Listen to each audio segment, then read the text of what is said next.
Bismillahirrahmanirrahim.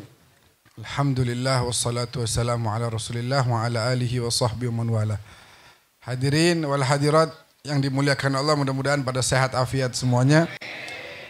Ini hari kita mau bahas satu hadis yang begitu indah, di mana pernah suatu hari malaikat Jibril datang ke Nabi Muhammad, tapi kali ini datangnya berupa satu sosok manusia. Dalam hadis disebutkan dia punya pakaian itu syadidul bayad, putih banget. Rambutnya syadidus sawad, hitam banget. Dan enggak kayak habis dari perjalanan jauh, tapi orang-orang di situ nggak ada yang kenal. Ini siapa nih? Dibilang orang sini kita nggak kenal. Dibilang orang jauh, tapi kok kayak nggak habis dari berpergian jauh gitu. Datang, ngucapin salam, duduk sebelah Nabi, terus taruh tangannya di lutut Nabi. Kemudian nanya begini, akhbirni anil iman, atau dalam redaksi yang lain, mal iman. Apa itu iman wahai Rasulullah? Kemudian Nabi jawab, ya 6 rukun iman yang kita udah tahu tuh. Udah tahu semua ya. Rukun iman nggak perlu diulangin lagi. Udah pada apa? Rukun iman semua udah pada tahu ya. Iman kepada Allah, iman kepada malaikat, terus iman kepada kitab-kitab suci, iman kepada Rasul, iman kepada hari akhir, dan iman kepada qada dan qadar. Baik. Habis nanya, Jibril bilang, sadaqta. Jawabanmu benar. Sahabat bingung, ini nanya terus bilang jawabannya benar. Ini nanya apa ngetes? Udah tahu jangan-jangan nih. Tanya lagi, mal Islam. Apa itu Islam? Islam rukun Islam yang ada 5. Syahadat, salat, puasa, zakat, dan haji. Man istata'a ilaihi sabila, bagi yang mampu. Jibril jawab lagi, sadaqta, betul. Terus ditanya lagi, mal ihsan. Apa itu ihsan? Ihsan kata Nabi, an ta'budallah ka'annaka tarah, fa illam yakun tarah fa innahu yarak. Kamu menyembah kepada Allah seakan-akan kamu melihatnya. Dan kalaupun kamu nggak mampu untuk melihatnya, kamu sadar bahwa dia melihat kamu. Itu ihsan. Terus tanya lagi, mata sa'ah, kapan hari akhir? Nah, kemudian Nabi jawab, mal mas'ul bi'a'lam minas sa'il. Yang ditanya nggak lebih tahu dari yang nanya. Jadi kamu sama saya sama-sama nggak tahu. Yang tahu hanya Allah tabaraka wa ta'ala. Yang ajib begini. Pertama, iman. Iman seseorang itu kita tidak bisa menentukan ini orang beriman apa enggak. Makanya Al-Quran bilang, wala tuzakku anfusakum. Jangan kamu mensucikan dirimu sendiri. Jangan-jangan kamu belum beriman. Waktu orang-orang A'rab datang, mereka bilang kepada Nabi Muhammad, amanna. Kata Allah, Muhammad bilang sama mereka, kalian belum iman, tapi kalian sudah Islam. Jadi iman itu yang tahu hanya Allah. Kita nggak bisa nilai nih orang imannya, bahkan diri kita sendiri kita nggak bisa nilai. Ini iman kita ini bagaimana? Benar nggak di sisi Allah? Adapun Islam adalah sesuatu yang nampak. Lihat nih, oh sholatnya, oh apa? Pertama syahadat. Syahadatnya oh sama kayak muslimin yang lain. Terus sholat nggak? Sholatnya gimana? Ngadep ke Ka'bah apa Borobudur nih? Kalau ke Borobudur nggak termasuk. Imannya apalagi ngadepnya ke Ka'bah yang di Pondok Gede, wah nggak termasuk. Nggak termasuk tuh. Sholatnya harus sama kayak umat Islam, ngadep ke arah kiblat, Ka'bah al-Musyarrafah. Gimana dia puasanya, gimana zakat, ya. Nah itu haji, itu kita bisa hukumin.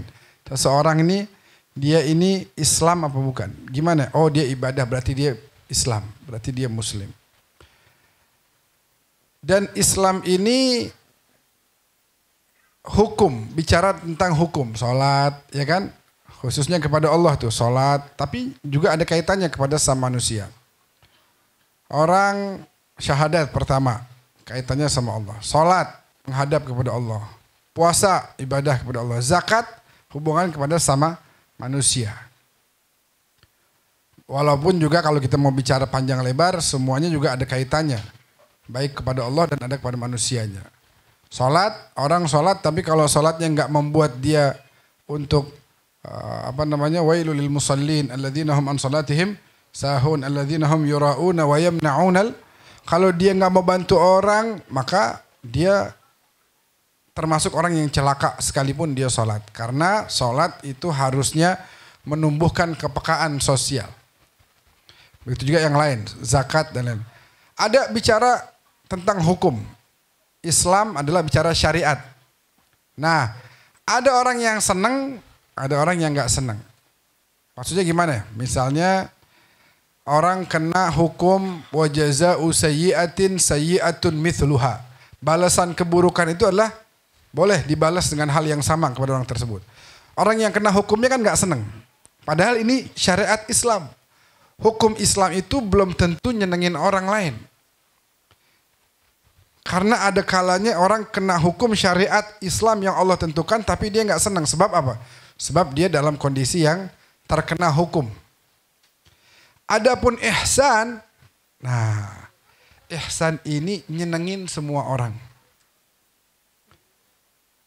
Ihsan adalah satu hal yang kalau kita lakukan dan kita miliki sifat ini, kita bisa nyenengin semua orang. Nabi bilang, kamu belum tentu bisa nyenengin semua orang dengan hartamu. Ini sehari ini saya bagi-bagi. Ada sebagian yang senang, ada sebagian yang, buat apaan nih sedikit amat, nggak kepake begini mah. Ada yang nggak senang. Tapi kalau ihsan, itu nyenengin semua orang. Kalau kita punya ini sifat, itu sama aja kita bisa nyenengin semua orang. Apa itu? Al-ihsan itu bahasa gampangnya adalah al-akhlak. Kenapa disebutnya akhlak? Akhlak ini jamak. Bahasa Arab sebenarnya khuluq. Khuluq al-khuluqul hasan. Budi pekerti yang baik. Tapi di sini disebutnya akhlak. Sifatnya jamak. Bentuknya jamak. Karena akhlak itu gabungan antara budi pekerti kepada Allah, budi pekerti kepada manusia, budi pekerti kepada hewan, budi pekerti kepada tumbuhan, budi pekerti kepada diri sendiri. Nah, digabung semua menjadi akhlak. Akhlak itu caranya adalah kita harus ngelihat orang lain itu adalah diri kita. Ini Al-Quran ngajarin begitu. Bagaimana cara kita mau memiliki akhlak yang baik, maka lihatlah orang lain itu adalah diri kamu. Orang lain lapar. Kamu kalau lapar gimana? Maunya makan. Kalau gitu kalau orang lain lapar, kasih makan. Kamu mau pukul orang. Lihat, itu orang sebagai diri kamu. Mau gak dipukul? Enggak. Kalau gitu jangan pukul orang. Makanya in ahsantum li anfusikum. Kalau kamu lagi berbuat baik, sebenarnya kamu lagi berbuat baik sama diri kamu sendiri. Wa in asatum falaha. Begitu juga kalau kamu berbuat buruk kepada orang, sama kamu lagi berbuat buruk pada diri sendiri. Nah sekarang nih saudara-saudara kita di Palestina, kita harus melihat mereka itu sama seperti melihat diri kita sendiri. Mau nggak kita dalam kondisi di mana kita nggak bisa makan? Mau nggak kita dalam kondisi gimana kita tiap hari dalam ancaman? Mau nggak kita tiap hari melihat kondisi diri kita sendiri itu nggak ada listrik? Bayangin deh di sini nggak ada listrik berhari-hari. Mau nggak kita? Nggak mau. Melihat orang lain itu sama kayak ngelihat diri sendiri. Itu akhlak. Sehingga kita akan terus berbuat baik kepada orang lain. Maka dari itu hadirin yang dimuliakan oleh Allah Subhanahu wa taala, karena garis besarnya tadi udah disebutin. Ihsan itu adalah anta'budallah ka'annaka tarah. Kamu dalam kondisi seakan-akan selalu melihat Allah. Dan kalau kamu nggak bisa melihat Allah, ketahuilah bahwa Allah selalu melihat kamu. Makanya jangan perlakukan orang lain yang tidak baik. Perlakukanlah hal-hal yang baik. Nanti kamu juga akan dapat kebaikan. Falidzalik, oleh karena itu kita belajar banyak hal dari sifat-sifat yang diajarkan oleh Rasulullah sallallahu alaihi wasallam. Saya suka bilang beberapa kali ini dalam ceramah, saya bilang, ente kalau punya duit berapa aja sekarang nih, sumbangin buat Palestina. Lewat jalur-jalur yang amanah. Tapi Bib, saya cuma ada duit 50.000, paling bisa ngasih 10.000 doang. Kasih. Karena ketika enggak malu. Lah berarti enggak ngasih. Enggak ngasih itu lebih sedikit daripada ngasih 10.000. Mendingan ngasih 10.000 daripada enggak ngasih. Emang bisa apaan 10.000? Bisa banyak. Sebab saya ngalamin tempo hari waktu perang, ada satu kota di Syria itu namanya kota Idlib, dikuasai oleh ISIS. Itu satu kota kagak ada yang makan. Makanan ditahan semua. Ada teman saya dulu orang sono, dia kagak bisa masuk, nggak bisa pulang. Keluarganya nggak bisa keluar juga dari kota itu. Sehingga akhirnya pemerintah dan tentara di situ berinisiatif naik helikopter ngelemparin roti 2.000-an. Harga 2.000-an. Sehari 2 hari kagak makan. Tiba-tiba dapat roti jatuh dari atas 2.000. Saya mau tanya, seneng gak kira-kira? Berarti 2.000 itu manfaat apa enggak? Jangan bilang gak manfaat. Wallah, manfaatnya gede banget. Ya cuma jangan 10.000 juga, kalau punya duit rada banyakan ya 10.000 sih kelewatan. Boleh lebih dikit. Ya enggak? Ngelihat seakan-akan kita tuh yang lagi begitu. Maunya gimana kita kalau lagi begitu? Maunya ditolong. Maunya kita dibantu. Maka lakukan hal itu kepada orang lain. Ya kan? Maka dari itu kita belajar banyak deh. Lihat bagaimana Nabi SAW akhlaknya kepada Allah Subhanahu wa taala. Selalu menyadari bahwa lagi dilihat sama Allah. Kita kalau lagi dilihat kagak berani. Harusnya kagak berani bikin maksiat. Kenapa? Karena kita lagi dilihat. Contoh ada orang main judi slot. Lagi majelis begini, dia kan takut. Ah jangan main sekarang, ntar kelihatan lagi sama yang lain. Begitu di kamar sendirian, main. Kenapa? Berasa aman. Oh nggak ada yang lihat. Ente pikir Allah nggak ngelihat? Oh nggak apa-apa sih kalau Allah, yang penting jangan. Loh berarti Allah lebih rendah dong daripada orang lain. Berarti Allah lebih, kita nggak anggap dong. Nggak apa-apa sih kalau cuma Allah doang. Begitu seakan-akan. Waliyadzubillah min dzalik.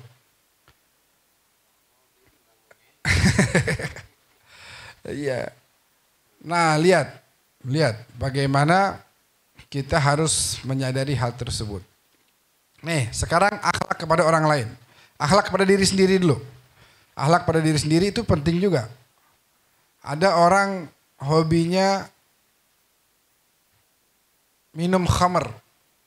Itu berarti dia gak berakhlak sama dirinya. Dirinya pengen sehat. Kenapa ente bikin sakit? Harus berakhlak sama diri sendiri. Ini jasad punya hak terhadap diri kita. Harus kita perlakukan dengan baik. Akhlak kepada orang lain. Kita lihat baginda Nabi SAW. Sekali waktu Nabi lagi duduk bareng-bareng makan. Makan, kebetulan yang dimakan daging onta waktu itu. Tiba-tiba satu orang mungkin lagi masuk angin, buang angin dia. Emang kagak ada suaranya. Tapi aromanya sedap luar biasa. Masuk ke semua hidung-hidung yang ada di situ. Bahasa Arabnya kentut itu durat. Orang Arab itu kalau ada yang kentut sekalipun bunyi, mereka akan pura-pura nggak tahu. Iya, karena memang kesianan gitu. Kalau lu kentut lu, bau bangke kentut lu, nah, kan malu dia. Kecil langsung kecil, dia ciut langsung ya. Malu. Nah, di waktu itu lagi makan onta nih semua para sahabat. Satu orang buang angin. Habis buang angin, dia diem juga karena kebetulan emang nggak ada suaranya, jadi nggak ketahuan. Mungkin dia ikut-ikutan yang lain. Siapa tuh yang kentut? Siapa tuh? Mungkin dia ikut-ikutan gitu, biar nggak ketahuan. Biar nggak ketahuan, dia pura-pura begitu juga. Maka dari itu dia diam, dia pura-pura nggak ngerti. Akhirnya sahabat-sahabat nih bilang begini, siapa tuh kurang ajar benar depan Nabi, berani-beraninya, ya kan? Tapi lihat, Nabi tahu nih, Nabi tahu, nggak mungkin Nabi nggak tahu. Nabi tahu fulan. Akhirnya sahabat-sahabat ngomong begini, kurang ajar tuh yang kentut depan Nabi. Siapa tuh? Waduh, penasaran juga. Kebetulan abis makan ini mau sholat. Akhirnya begini, tungguin aja. Kalau yang abis ini wudhu berarti dia yang kentut tadi tuh. Wudhunya batal dia kan? Ketahuan. Berarti fulan nih yang kentut. Rupanya Nabi ngeliatin. Wah, dia mulai kepikiran. Wah, abis ini gue wudhu lagi nih. Ketahuan gitu. Nabi perhatiin tapi nggak dilihatin gitu, nggak tahu Nabi. Gimana cara Nabi untuk menjaga supaya orang tersebut nggak malu? Nabi bilang, siapa orang yang tadi makan daging onta sebelum dia sholat wudhu dulu. Akhirnya semuanya kan, wah semuanya disuruh wudhu. Waduh, enggak. Kata dia, alhamdulillah.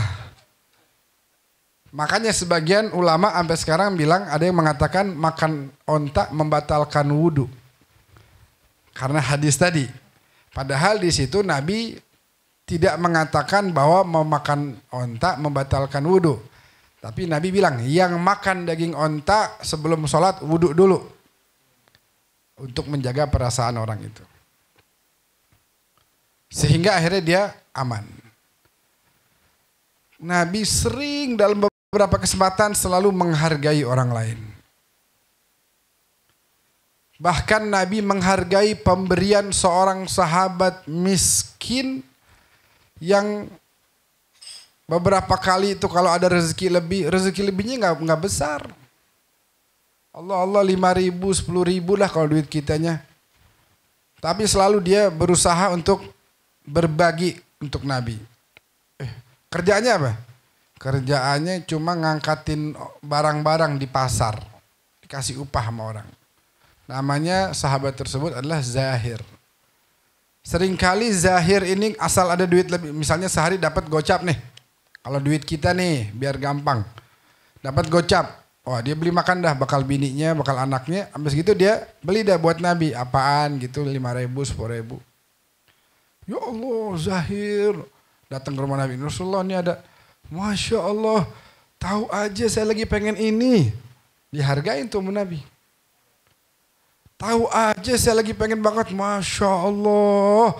Aduh emang ente emang paling faham dah. Tuh Zahir girang banget tuh.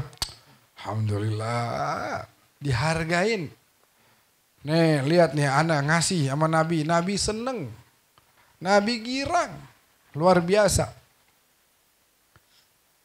Bahkan pernah suatu kali datang ke rumah Nabi. Nabinya nggak ada. Bawain minyak goreng. Tadi bukan 1 liter bukan. 5.000 dapat berapa sih? Plastik gitu diikat pakai plastik kecil buat Nabi. Itu Nabi nggak ada di rumah. Begitu pulang dikasih tahu ada Zahir datang bawa minyak. Sampai datang cari ke pasar untuk mengucapkan terima kasih kepada Zahir. Hargain kebaikan orang. Karena tadi kita harus ngelihat orang lain itu seperti kita. Sekarang saya nih misalnya nih. Ada siapa yang mau bikin maulid kemarin? Ozak ya. Ozak nih. Ozak mau bikin maulid. Saya ada duit kebetulan 100.000. Boleh dah nih saya kasih 20.000. Zak, nih ada nih. Nah, Rozak waktu terima kagak boleh mengatakan dikit amat. Nggak boleh ngomong begitu. Rozak ya. Rozak harus menghargai pemberian orang. Anggap gimana suatu saat nanti Rozak pengen nyumbang yang cuma segitu, pengen dihargain apa enggak? Pasti pengen. Maka hargai juga orang lain. Karena menghargai orang lain sama kayak menghargai diri sendiri. Hargain berapapun yang kayak Zahir tuh, ngasih cuma 5.000. Tapi innallaha la yudhi'u ajral muhsinin. Sesungguhnya Allah tidak pernah menutupi kebaikan sedikit pun dari seseorang. فَمَنْ يَعْمَلْ مِثْقَالَ ذَرَّةٍ خَيْرًا يَرَهُ وَمَنْ يَعْمَلْ مِثْقَالَ ذَرَّةٍ شَرًّا يَرَهُ. Siapapun orang yang melakukan sesedikit apapun kebaikan, dia bakal dapati itu ternyata dihargai sama Allah. Sampai-sampai nanti setiap orang habis dapat laporan nih, nih buku amalanmu. Itu orang-orang pada kebingungan. Dilihat, mali hadzal kitab la yughadiru saghiratan wala kabiratan illa ahsaha. Kitab apaan nih? Luar biasa. Hal-hal kecil yang saya lakukan semua tercatat di sini. Betapa Allah menghargai kebaikan kita sekecil apapun. Karena kebaikan itu mungkin kecil, tapi besar di sisi Allah. Ketika dibarengi dengan keikhlasan. Tadi saya bilang, enggak semua orang bisa kita senengin dengan duit. Tapi semua orang bisa kita bikin senang dengan akhlak baik kita. Siapa yang punya akhlak yang baik, maka dia akan dicintai. As-sakhiyul hasanul khuluqi fi kanafillah. Orang yang baik, yang akhlaknya baik, itu selalu dalam lindungan Allah. Maka apa timbangan yang paling berat nanti di akhirat? Timbangan yang paling berat di akhirat adalah akhlak yang baik. Nah sekarang, apa itu akhlak yang baik? Akhlak yang baik itu adalah al-malakah ar-ruhiyah. Yang kita udah miliki dalam diri kita. Misalnya gini, ada orang kelaparan. Kita mau bantu mikir-mikir. Nah itu belum akhlak tuh namanya. Itu belum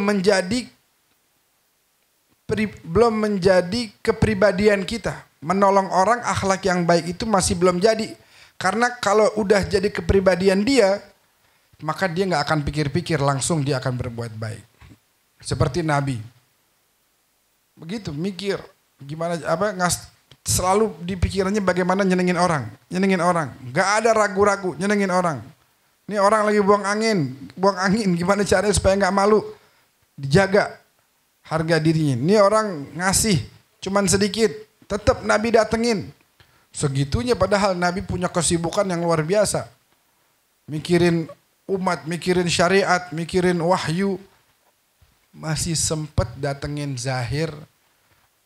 Orang yang kerjaannya ngangkat barang di pasar. Karena Zahir selalu menghargai Nabi. Dengan perbuatan kebaikan yang Zahir berikan. Tapi Zahir merasa itu kecil. Ya maaf dah gini. Kata Nabi, mungkin kecil, tapi karena ketulusan yang kau miliki itu besar di sisi Allah. Sangat besar, sangat mulia. Maka dari itu, akhlak itu akan nampak dari ucapan kita. Qaulun ma'ruf wa maghfiratun khairun min sadaqatin yatba'uha adha. Ucapan yang baik dan memaafkan orang lain lebih dicintai oleh Allah daripada kamu sedekah tapi yatba'uha adha. Sedekah tapi nyakitin hati orang yang kamu sedekahin. Kita sedekah, udah untung lo gue bagi. Itu kata Allah di Al-Quran surat Al-Baqarah ayat berapa 200-an tuh. Itu kata Allah mendingan dibanding sama orang yang kagak ngasih duit tapi dia ngomongannya baik. Lebih baik ini di sisi Allah. Tapi kan ini udah ngasih duit ya Allah. Buat apa ngasih duit tapi nyakitin hati orang yang dikasih. Maka kita lihat di antara cara sedekah itu gimana orang yang kita kasih itu tetap punya harga diri. Dulu saya kerja penerjemah resmi bahasa Arab di Keramat Jati sini. Bertahun-tahun dia ke desa. Nah, Habib yang bos saya nih itu senangnya bagi-bagi orang.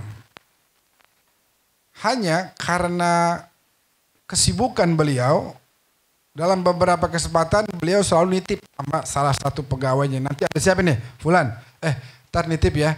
Ada si Fulan, hari ini ada Fulan bakal datang. Ini kasih ke mereka. Udah. Rupanya si Habib banyak urusan ini, urusan itu. Udah balik nih ke tempat. Yang dititipin ada beberapa amplop gitu buat ngasih. Begitu nih orang-orang datang, dia lagi ada kesibukan gitu. Lagi nulis apa gimana. Assalamualaikum. Namanya orang datang mau minta itu kan hatinya udah kecil, udah malu gitu. Assalamualaikum, ini saya yang ini yang kan malu tuh dia udah. Ternyata sama salah satu pegawai ini omongannya kurang enak. Ya tunggu situ, nggak lihat gue lagi sibuk. Tar tunggu situ, depan. Rupanya pas ngomong begitu si Habib ini ngelihat. Disamperin nama Habib. Tadi si itu udah datang. Udah Bib, udah. Bentar nih ada mau ngasih. Nggak begitu caranya. Wallah itu dia datang ke sini aja tuh. Kita udah kudu bersyukur. Harusnya kita yang datengin ke sono. Ini dia mau datang silaturahmi ke rumah kita. Kita harus bersyukur. Dan biar tahu ya. Nah ini yang penting. Biar tahu ya. Ini duit yang saya kasih ke mereka bukan dari saya. Duit mereka yang Allah titipin pada saya. Wa fi amwalihim haqqun lis-sa'ili wal mahrum. Dalam hartamu itu ada hak orang lain. Yang kebetulan Allah titipin. Gimana nih kamu mau nggak jadi orang amanah memberikan kepada orang lain? Orang yang lapar, orang yang kekurangan. Itu dalam hartamu itu ada hak mereka. Amanah nggak kamu? Jadi waktu kita ngasih duitnya dia. Bukan kita berbaik hati kepada dia. Bukan. Cuman nyampein nih duit kamu nih. Yang Allah titipin pada saya. Gak boleh kita mau ngasih mentang-mentang ngasih terus berasa diri gede gitu. Ya Allah ngasih berapa sih? Mohon maaf ya. Allah ngasih hambanya nih kekayaan, makanan, segala macam. Gak pernah tuh begitu. Kita baru ngasih sedikit. Kenapa? Harus nyakitin hati orang lain. Itu dari sisi kitanya. Dari sisi orang lain yang berbuat baik kepada kita. Man lam yashkuril makhluk lam yashkuril khaliq. Siapa orang yang kagak pandai bersyukur kepada orang, berarti dia sama juga nggak pandai bersyukur kepada Allah. Dari segi kitanya begitu. Kita harus menghargai orang lain. Maka hadirin yang dimuliakan oleh Allah, ada satu ungkapan ini serem. Kalau kita berkata buruk terhadap keburukan orang lain, hati-hati nanti keburukan itu pindah kepada kita. Ya pelit loh, hati-hati. Suatu saat kamu jadi orang pelit nanti. Ya dasar nggak tahu diri. Oh ini cuma begini. Nanti kita yang jadi orang yang nggak tahu diri. Nah, ketika ada orang mau nyumbang buat maulidnya si Ojak nih misalnya. Nah itu nggak usah pakai dilihat nilainya. Innallah, Allah nggak lihat tuh. Buat apa ngasih tapi yatba'uha ada. Yang Allah pengen qaulun ma'ruf. Ngasih yang penting ikhlas kayak Zahir tadi. Enak kalau kita ngasih ikhlas tuh. Jadi kayak Zahir dihargai nama Allah. Dihargain luar biasa. Sehingga kita ayo bareng-bareng melatih diri kita untuk terus ikhlas. Segala ilmu tanpa amal itu tidak ada artinya. Kalau ilmu tanpa diamalkan itu bisa membuat orang mulia, maka Allah tidak akan mengecam para ilmuwan ahli kitab. Tapi segala amal juga harus dibarengi dengan ikhlas. Kalau cukup dengan amal nggak perlu ikhlas, maka Allah tidak akan mencerca kepada kaum munafikin. Karena amal itu harus dibarengi dengan ikhlas. Nyenengin orang, bahagiakan orang. Wah, itu akhlak yang luar biasa. Itu yang paling berat nanti bakal menambah timbangan kebaikan kita. Jadi ada sholat, ada puasa, ada ini. Ternyata akhlak yang baik itu lebih berat daripada itu semua. Lebih berat. Sehingga ayo sama-sama kita lihat. Pelajarin akhlak Rasulullah. Jangan sampai kita jadi orang yang mohon maaf. Kagak pandai jaga mulut. Akhirnya nanti giliran kita mati.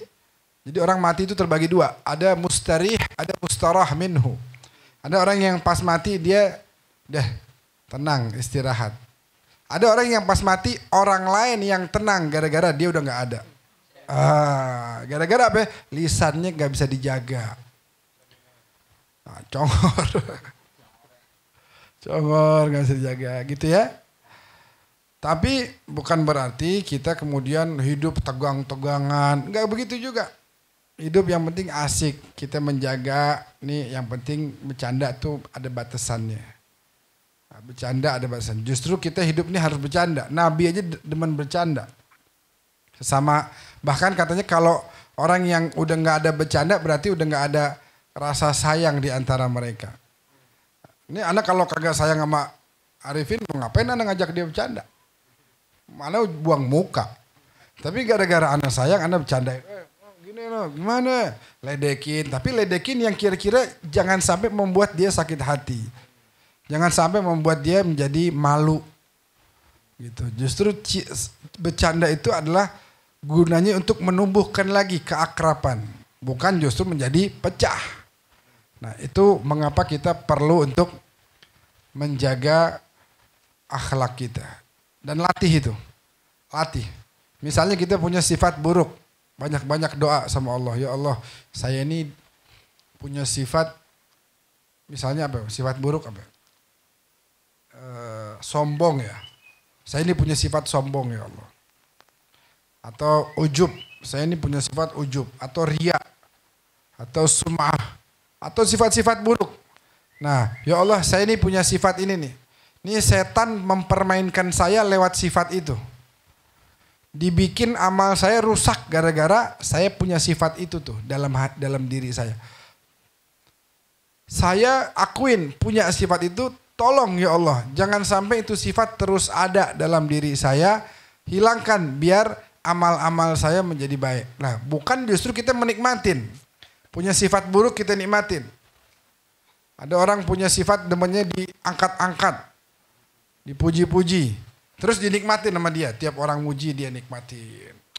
Tuh lo lihat tuh. Senang kalau dipuji. Nah itu jangan dibiarkan. Jangan dirawat itu sifat.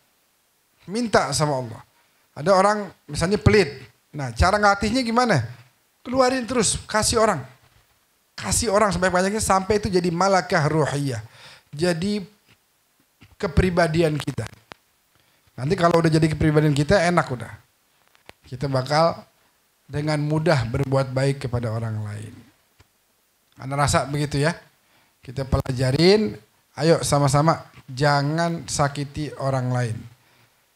Orang lain itu adalah kita. Dalam ajaran Islam diajarkan kalau pengen punya akhlak ihsan tadi, maka anggaplah orang lain itu adalah kita. Apa yang tidak mau kita alami, jangan itu kita lakukan kepada orang lain. Apa yang kita mau dapetin, berikan itu kepada orang lain. Gitu. Insya Allah mudah-mudahan Allah berikan kita akhlak yang baik, iman Islam yang baik.